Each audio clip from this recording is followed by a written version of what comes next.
Valsad city પોલીસે કારમાં દમણથી સુરત લઈ જવાતો 2,72,640નો વિદેશી દારૂનો જથ્થો ઝડપી પાડ્યો। વલસાડ સિટી પોલીસે નેશનલ હાઈવે પર ધરમપુર ચોકડી ઓવરબ્રિજ પાસેથી વિદેશી દારૂનો મોટો જથ્થો ઝડપી પાડ્યો છે। પોલીસને જોઈને કાર ચાલક ઘટના સ્થળેથી ફરાર થઈ ગયો હતો।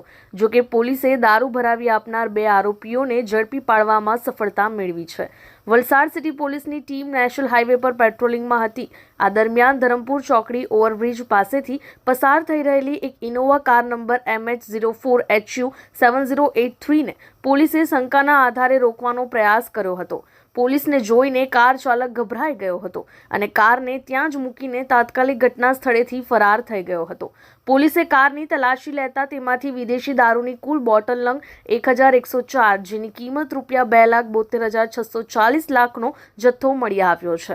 પોલીસે દારૂનો જથ્થો અને 5 લાખની કાર મળીને કુલ ₹7,72,640નો મુદ્દામાલ કબજે કર્યો છે। પ્રાથમિક તપાસમાં જાણવા મળ્યું છે કે દારૂનો આ જથ્થો દમણથી સુરત તરફ લઈ જવામાં આવી રહ્યો હતો।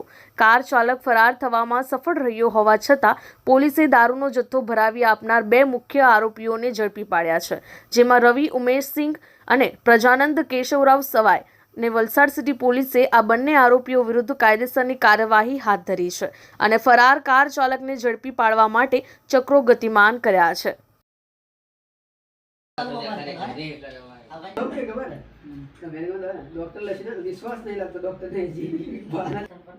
અમારી લાઈવ ન્યૂઝ 24 ચેનલને સબસ્ક્રાઇબ કરો,